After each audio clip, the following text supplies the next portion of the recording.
What's up, everyone? Sam Shaw here, founder of Wall Street Mastermind. I am back today with another client interview for you guys.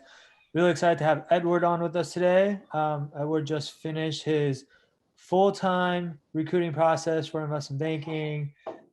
We actually went through his summer internship recruiting process as well. I guess it was last year. And so we've been working with Edward for a long time. And now that he's finally come out the other side and has concluded this what felt like a really, really long journey for him, I'm sure. I want to get him on here to talk to you guys about just exactly how everything went down, and hopefully also just for him to give you guys some advice that you could potentially implement on your own. So, Edward, I want to thank you for taking the time to talk to us today. Yeah, happy to be here, Sam.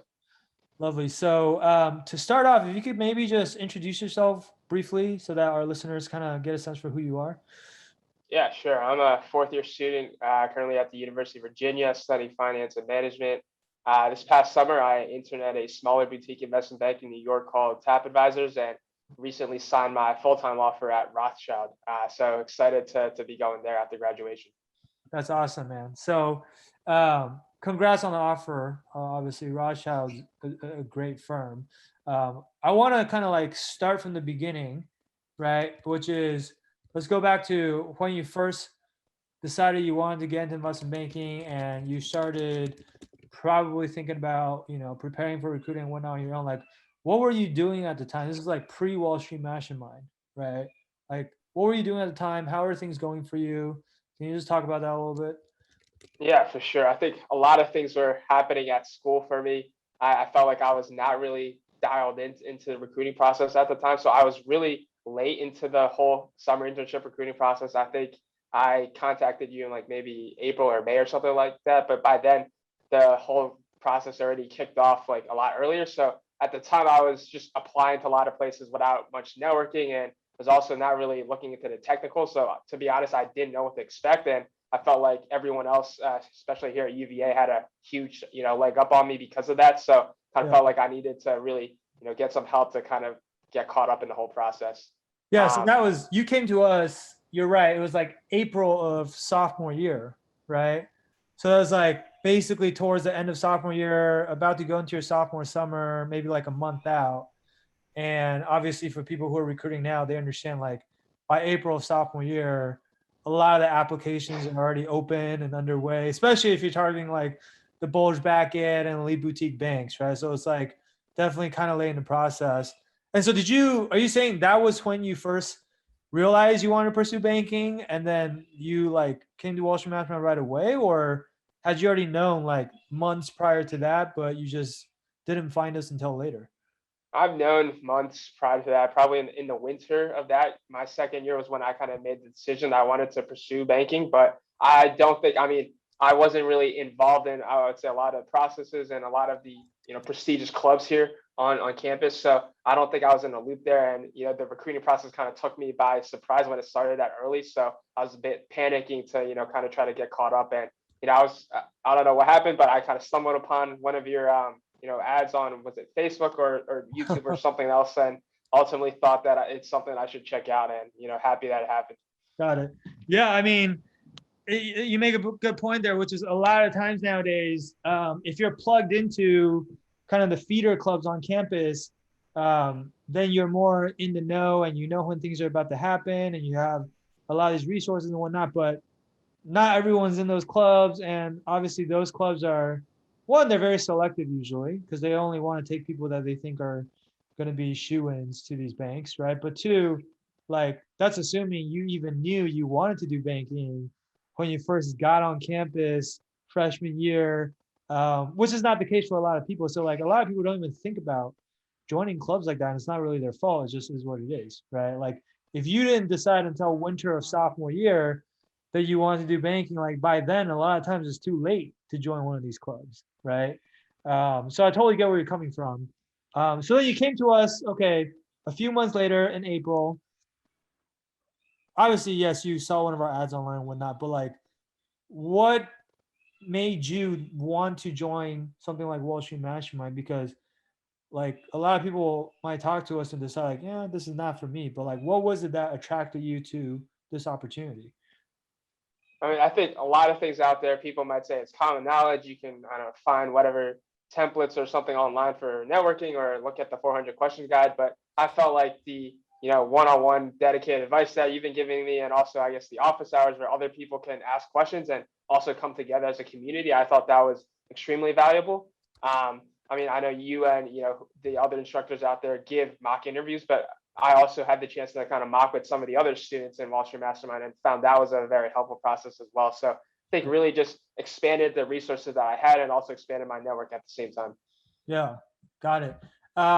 So let's talk a little bit more about that. Like, cause so then you decided to come into Wall Street Mastermind April of sophomore year. And then like, what were some of the things you did once you came into the program that you felt like really helped set you up for recruiting and like basically helped you get to the outcome that you have today? And also the other thing that I'm curious about is, um, obviously at the time, you were still recruiting for a junior summer internship offer, right? We were helping you with that.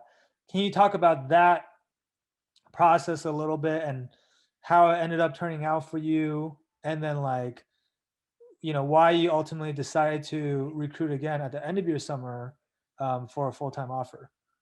Yeah, for sure.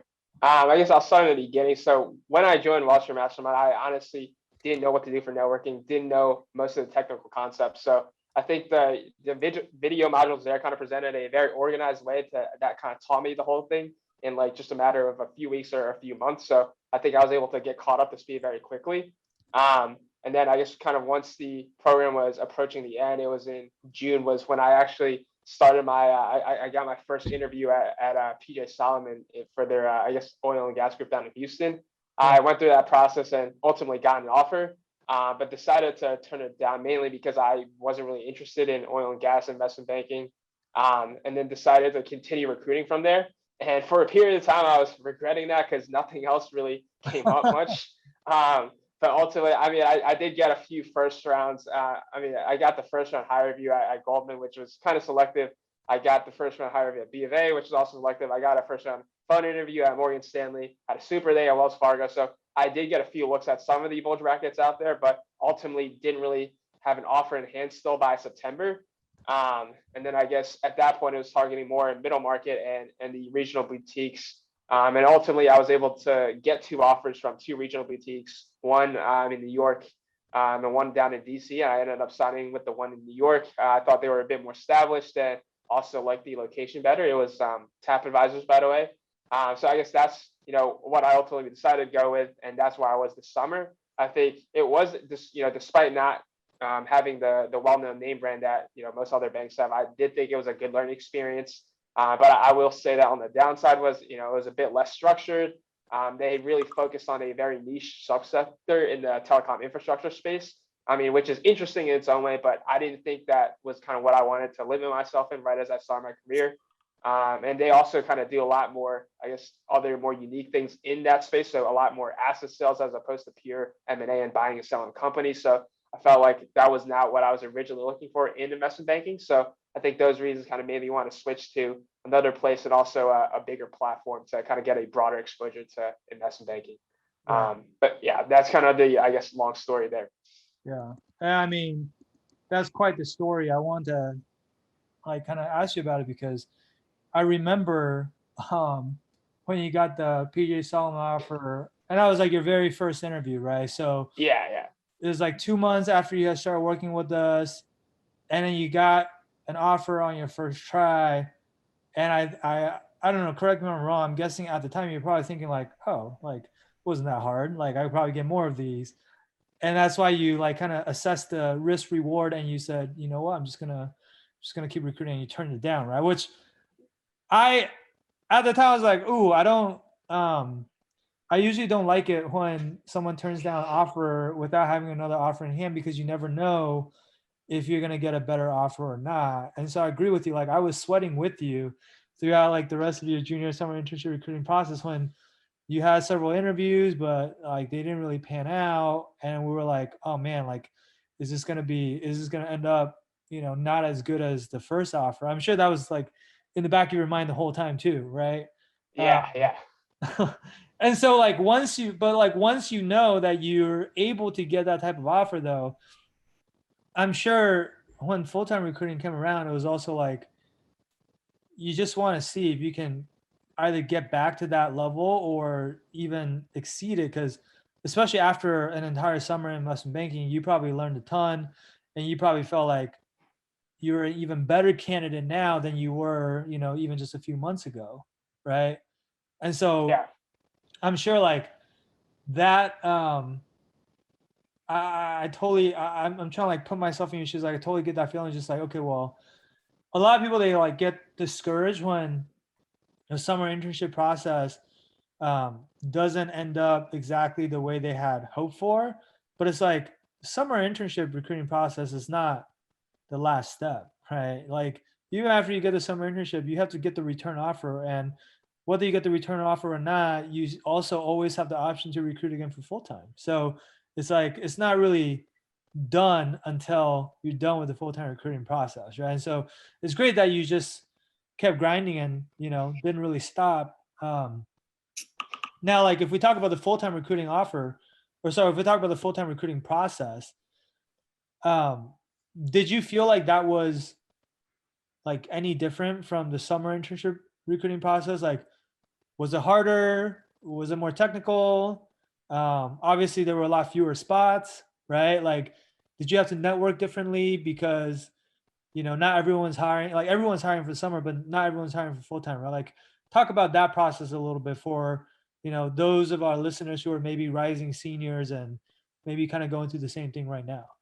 Yeah, yeah, for sure. It was definitely different because, like you said, for summer, all the banks are hiring. There's going to be a lot of spots. Whereas for full time, it really comes down to networking. You have to talk to as many people as possible to see which groups are hiring and which banks are hiring. So it's kind of like a searching process on your own end. A lot of times there aren't really going to be any formal applications, so it's really through just talking to people on the phone. But I will say that a few things were different. I would say in terms of technicals, I do think there was a slightly higher bar that was set there. And I think in addition to that, the process kind of really ramps up really quickly. So I think all of my processes really kind of wrap up in a week.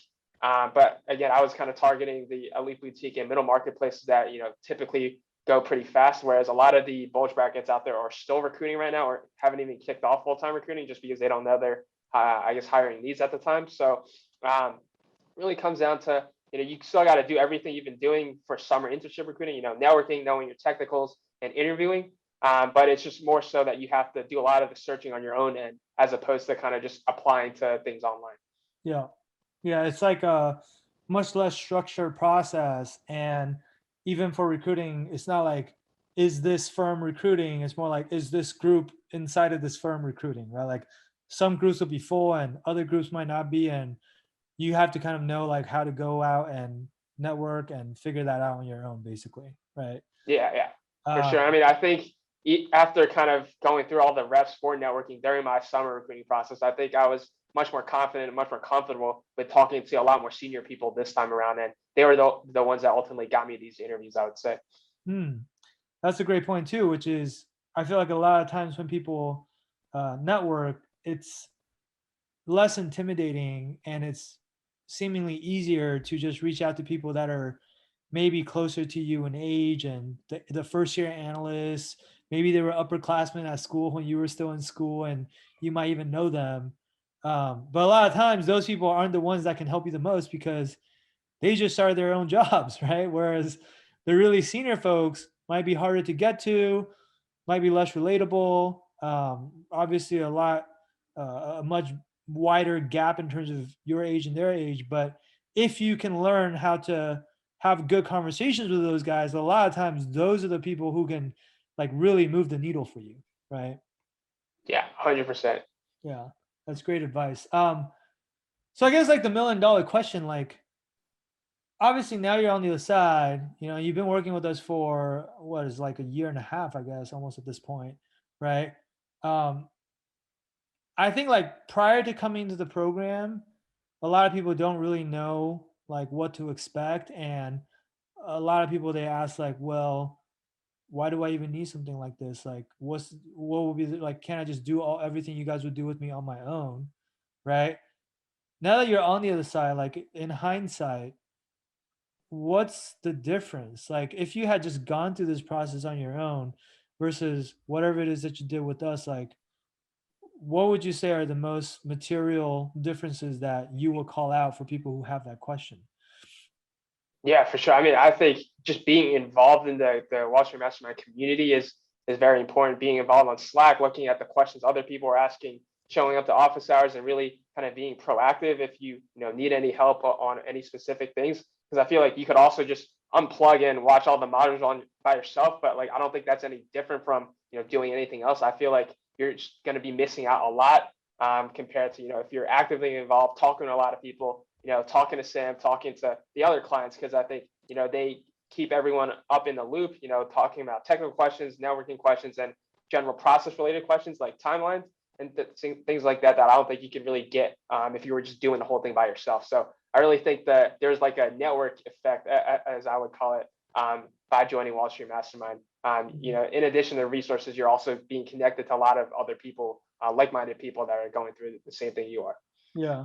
So the community aspect, I agree, is huge, right? Because recruiting can be like a lonely journey where if you're trying to figure everything out on your own, like it's just such a grind, right? But like having a lot of like-minded individuals, I think a lot of you even become friends inside the program, and like going through that struggle together, I think is just like keeps you a lot more motivated and inspired, I think.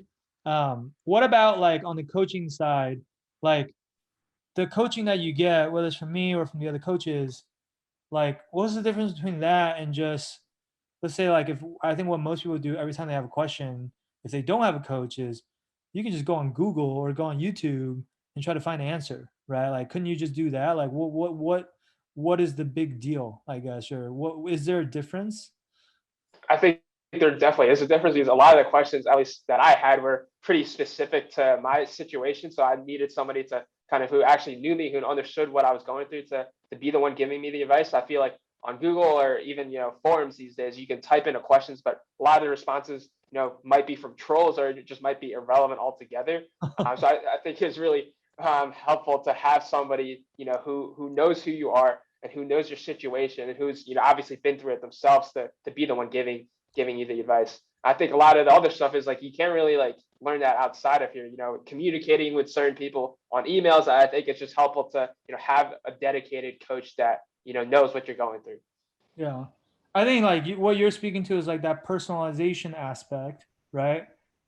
Most of the advice that you're going to find online are more generic in nature because they're catering to a large audience, and it's almost like a one size fits all thing. But like the best example is if we talk about, your behavioral stories for your interviews, for example, like your story is going to be different from everyone else's story, right? There's no website out there that's going to tell you exactly what you, Edward, should say about whatever it is. Like walk me through your resume or what are your strengths and weaknesses. Like that has to be unique, right?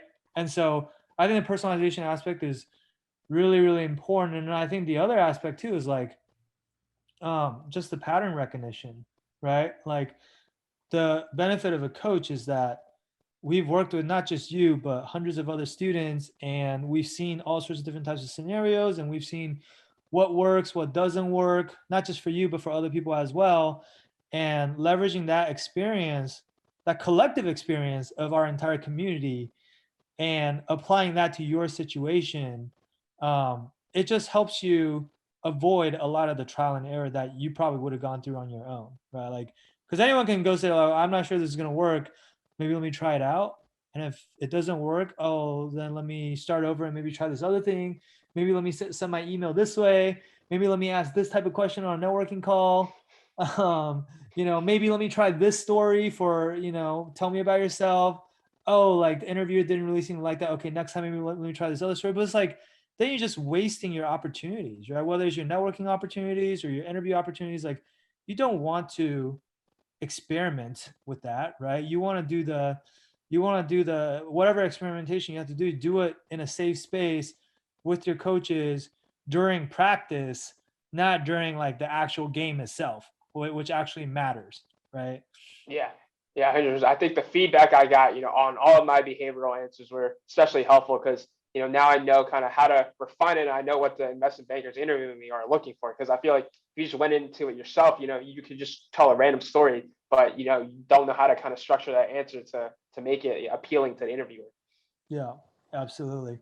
So I know we're short on time, and that's my fault because I have to go somewhere. But like, just in the interest of time, last question for you: do you have like one piece of advice that you would want to give people who are, maybe going through the recruiting process now, or like just something that you wish someone else had told you back when you first started recruiting that would have maybe saved you a lot of uh, pain and suffering, let's say? um, Anything like that that you want to share with our listeners?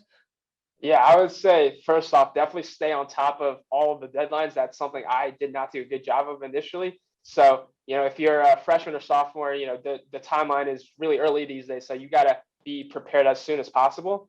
The second thing is definitely don't be afraid to kind of reach out to people, talk to people, network with people. Don't feel like you have to do all this by yourself because I feel like that kind of makes it much tougher on your mental state and also how you prepare. Another thing is, I think, it's definitely tough. There's going to be tough times and you're always going to be doubting, like, can I get an offer? But, if you keep grinding, just don't let that stop you. Use that as kind of fuel to, help you through the whole process. And in the end, it usually eventually works out, I would say. So just keep grinding, believe in yourself, don't let anyone tell you no, no matter where you're coming from. Yeah, that's great advice.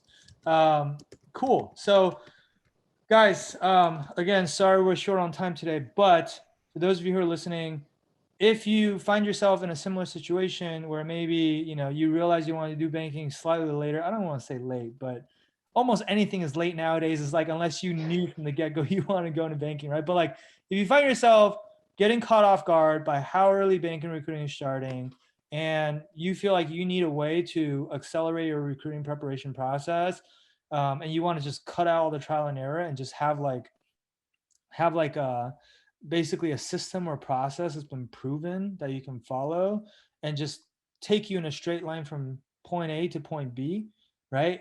Um, then I want to encourage you to just reach out to our team, okay? And you can do that by going to www.wallstreetmastermind.com/apply. The street's abbreviated to ST, so it's www.wallstmastermind.com/apply. And someone on our team will hop on a quick call with you. We will learn more about what your specific recruiting situation is. What are your goals? What are your challenges? What do you feel like you need help with?